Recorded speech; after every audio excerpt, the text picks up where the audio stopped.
Hello everyone and welcome back to my next video. Today we're going to be reviewing chapter 1034 of One Piece titled Sanji versus Queen.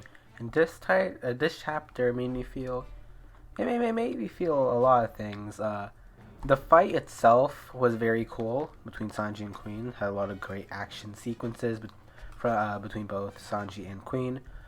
But yeah, I might feel a little, is betrayed the right word? No, maybe just... You'll see what I mean. But first, let's talk about the only non-Sanji versus Queen related thing, because like everything about else in the chapter is about it, and that is Momonosuke. He's basically just like, wait a second, if I can't make my own clouds, then I can just like hold on to Kaido's clouds and just like push it back. Which, it's fair. Will it work? Maybe. My guess is still that he's gonna push it back, and then Onigashima is gonna come to a halt. But then when it comes to a halt, it's gonna start falling down to the ocean, and that is when Momonosuke is gonna turn back into his human form. He's gonna go down, and he's gonna hold Onigashima up, just like Odin did to the vassals. This is a theory that I brought up in almost every chapter review that involved Momonosuke in some way, shape, or form. But I still believe in it. I didn't come up with the theory. But ever since I saw him, like, that would be so cool, and the stuff still seems to add up. Nothing, there's not really much that like dismisses the theory.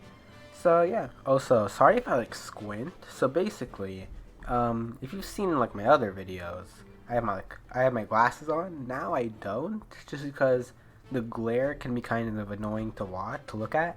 So I'm like, okay, then I just won't have my glasses on. It's not that big of a deal.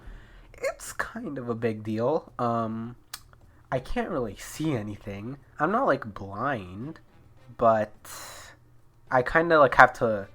When I look back at the manga, I might have to like do a little squinting action, but I'm fine. I'm fine. So anyway, Sanji versus Queen. Well, basically, Queen he knows the Germa moves. He studies Germa like very deeply, and he knows everything.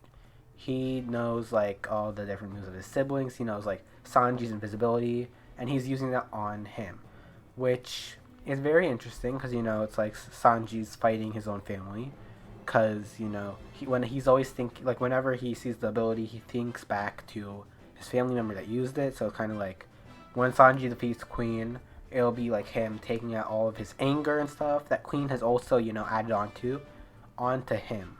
So all the anger and frustration from his childhood, from his family, from Whole Cake Island, he'll push that all onto Queen, which I think that's cool. But yeah, as I mentioned earlier, one of the abilities is Sanji's Jet Black invisibility, and with this ability, Queen, back in chapter 1031, I think, Queen, he punched or he kicked or he hit the girl, the geisha I think, that we were led to believe that Sanji had damaged. And this is something that I do not like, because I already mentioned this in that chapter, so I'm going to keep it short.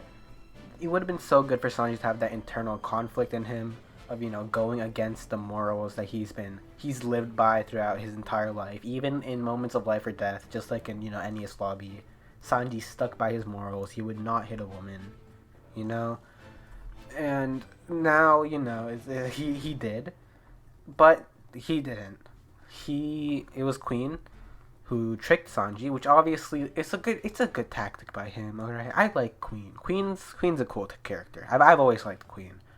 Before he wasn't really that much to write home about, but then I was like in the anime, all his songs I really liked. The way he like moved, the way he was animated. Then he was like, okay, I really like him, and the way that Oda wasn't afraid to use him for comedic purposes too. His shocked face, which has happened multiple times during the raid, but it's still funny. Like, it happened again in this chapter when Sanji also turned invisible. He was just moving really fast. But that panel where Queen, where he had that like face going, that was funny. But yeah, Queen again in this chapter, he's been great. But in terms of the story, I still would have much preferred it for Sanji to have actually done it, especially since Sanji's kind of come to terms with his abilities. Before he was like, wait, I don't want to be like them. Now he's like, okay, I'm like them. Which, it feels like a bit too fast of a transition. Like in this chapter, hold on, let me find it. So basically, in the chapter, oh god, I can't see anything. In the chapter, Sanji's like, okay, I have a lot of these abilities, and they'll come to good use. So, I can use them to my advantage. Which, like, yeah, that makes sense. But, like, it's like a couple chapters ago, he didn't want he didn't want the abilities, but now he's accepted it so quickly, it's like, come on.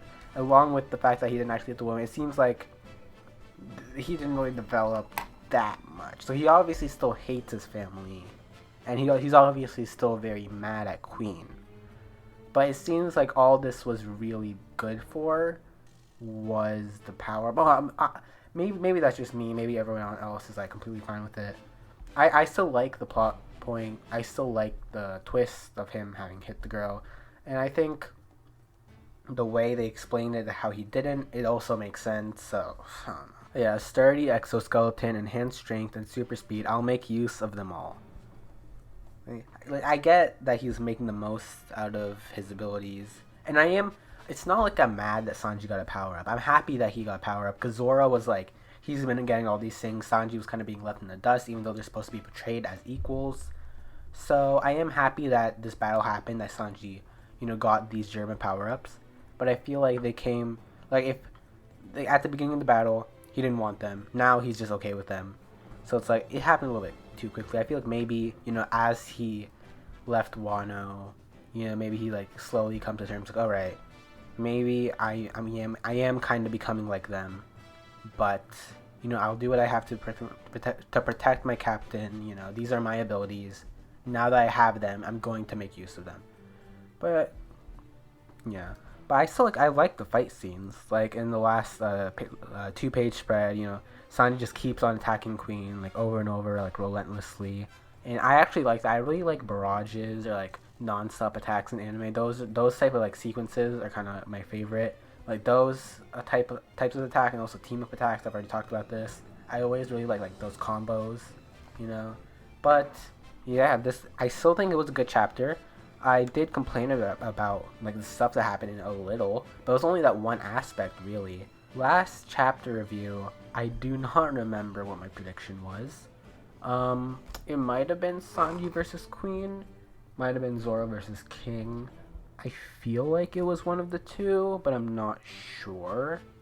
But for my next one, I could be basic and just go back to Zoro versus King, or keep going with Sanji versus Queen, because who knows this Queen's gone. I think he should be. I think he served his purpose in the fight, and I feel like if he just keeps egging Sanji on, talking about Germa, like, there's not really point for that anymore, Like, obviously it kept going because of the reveal of Sanji not hitting the girl, but now that's done, I feel like there's not really much to do.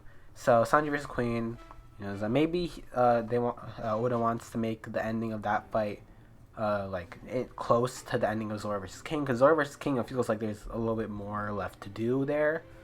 And I think Zoro's fighting more of an uphill battle than Sanji. Like, Sanji versus Queen, it's not like he ever had the upper hand, but Queen always seemed like a target that Sanji could realistically take out.